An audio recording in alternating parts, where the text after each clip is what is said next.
What is up, everybody? My name is Joe. Welcome to the channel. Thank you for checking out this video. Today we are doing a bike check on my own personal custom Scott Ransom.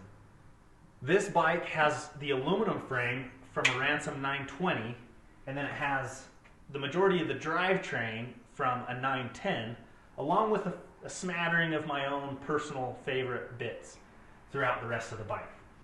Just a quick rundown of the Ransom if you're not that familiar with it.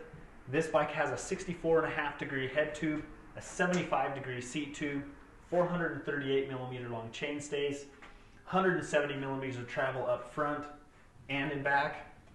And kind of a cool thing that's happening here with this rear shock is that it has what Scott calls ramp adjust on this Fox Nude rear shock. So you can, just with the flip of a switch, it's basically like adding or removing a token to give it a more progressive feel or a more linear feel. Kind of like a traction mode. If you want it to have super good traction in wet conditions, leave it in that linear mode. If you're going to go ride the bike park, you can turn it into that progressive mode and get a little more ramp up before you hit that bottom out. Starting at the front, I'm running Bontrager Line Elite 30 wheels. I'm running a Lyric Ultimate fork. I have Bontrager Line Carbon Pro bars and stem, Code RSC brakes. I went with the 220 millimeter rotor up front and the 200 millimeter rotor out back.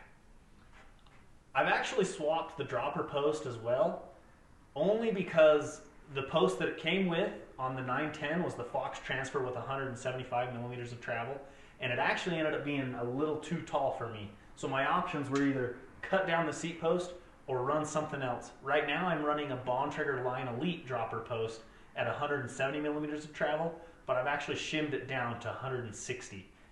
I end up being able to raise the post 5 millimeters, so really ideally I need a dropper post with 165 millimeters of travel. I'm running an Ergon SM3-L saddle in the Pro Carbon line. This is actually a saddle that has swapped from bike to bike to bike with me. I think originally I bought this for a road bike. That's why I went with the carbon rails. We've got a GX crank, GX rear derailleur. I actually have swapped out the cassette to an X01. This is maybe the only place on the bike where I've tried to save a little bit of weight. I've also got the SRAM GX shifter on here. Some of you might be wondering, why are you just sticking with the GX drivetrain bits? Honestly, I feel like they perform plenty well enough, and they're a little cheaper to replace. I've owned bikes that had the X01 drivetrain before, and I really didn't notice a whole lot of performance upgrade or advantage, so I'm more than happy to run the GX drivetrain. I haven't put a ton of miles on this bike yet, but I do have enough miles on it to know that I really like the way this bike rides.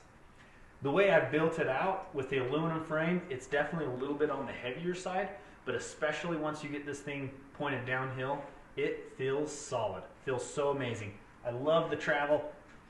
The Lyric Ultimate fork is top notch. If you haven't tried one of these, I highly recommend it. I know there's a lot of Fox fanboys out there that are gonna tell me, well, you get more adjustability with the grip too. I kinda don't care. Again, I'm a fan. Again, sticking with the RockShox theme, the SRAM theme, I really like these Code RSC brakes. I really like the modulation. They have all the power you could ever need, but they also give you the ability to, with one finger, you can just control that braking power. 4 pistons. I've got the massive rotor up front, and it's awesome. All the braking power I could ever need. Right now, I've got the flats on here, but I do often use Crank Brother Mallet enduro pedals. Just depends. Ride to ride, I swap these out. I'm running Maxxis rubber front and back. I've got the Assegai in an Exo Plus casing up front, and I've got the Holy Roller 2 in the double down casing out back. I really like this double down casing, super durable. So far I've never flatted with either a double down in the back or with an Exo Plus up front. I have flatted with an Exo casing.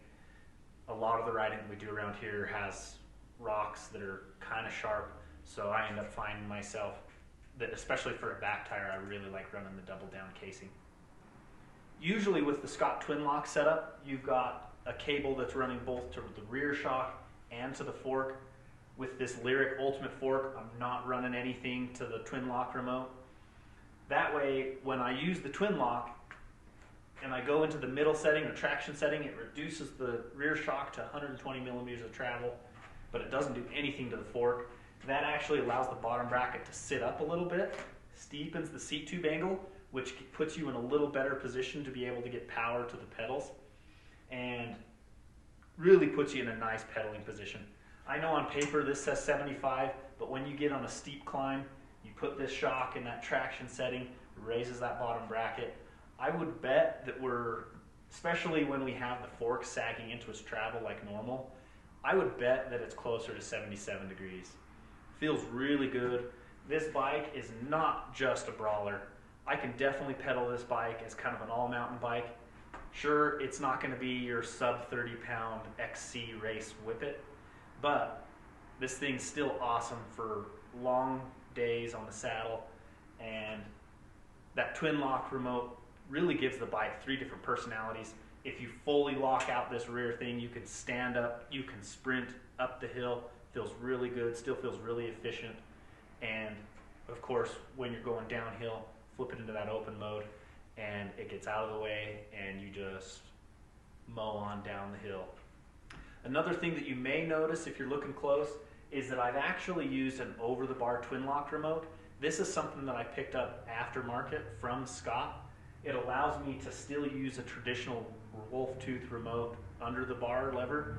I really like the way this wolf tooth light action remote works paired with this Bontrager Elite dropper post. Works really well. This makes it a little bit easier for me when I'm switching from bike to bike because the dropper post remote is always in the same spot. And then when I'm riding this bike, then I just know that over the bar is where I need to look for that twin lock remote. Personally, I like the twin lock setup that way a little better. From the factory, the bikes come with the twin lock remote underneath where the dropper post lever is here, and then it has a vertical lever for the dropper remote. For me, it ends up being a little bit too much to kind of locate and remember where everything is. Like I said, especially when I'm switching from bike to bike. So far, the only big ride I have on this bike was a trip down to Tucson for Thanksgiving. My brother-in-law dropped me off almost at the top of Mount Lemmon. There was snow at the very top, but they dropped me off very near the top, and I rode my bike all the way down into Tucson. It was almost 30 miles. It was around 8,500 feet of descending. I was a little surprised that there was almost 3,500 feet of climbing in there, and a lot of that actually ended up being hike-a-bike. I hadn't done a lot of riding in Arizona yet. Maybe some of you guys are a little better at riding that desert shelfy stuff. But for me, I ended up doing a lot of hiking. Even though this bike's a little on the porky side, I still did just fine. I think this bike weighs in right around 35 pounds the way it sits. I wish I had at least some POV footage from my ride down in Tucson. I actually was wearing my helmet cam right here on my chest. I got up to the top. I know I dumped all the video footage off of my SD card. I swear that I had just barely charged it. And I don't know if it was maybe because it was cold or what was going on up there. There actually was still some snow where I started, but my battery was dead in my GoPro. So unfortunately, I really don't have any footage of me riding this bike. So far, my riding impressions have been super positive. I really like the bike. I really felt like it was kind of the perfect bike to ride that ride down Mount Lemmon. If you haven't ridden Mount Lemmon, this is the way I would describe it. It feels kind of like riding down a really long set of stairs, but the length and height of each stair is constantly changing. So you're just constantly, it never ends for 8,500 feet. It was a phenomenal ride. It was a ton of fun. I would definitely recommend that ride if you have the chance.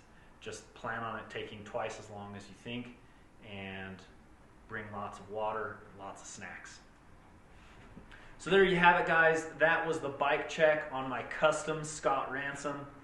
If you think there's something that I've done wrong, something else you think I should have put on instead, maybe something I still need to add that I haven't added, definitely let me know down below in the comments. I would love to hear it, and hopefully we see you guys here on the channel sometime soon. Be sure to hit that subscribe button, hit that like button, maybe even the bell notification icon button, and hopefully we see you out on the trail soon.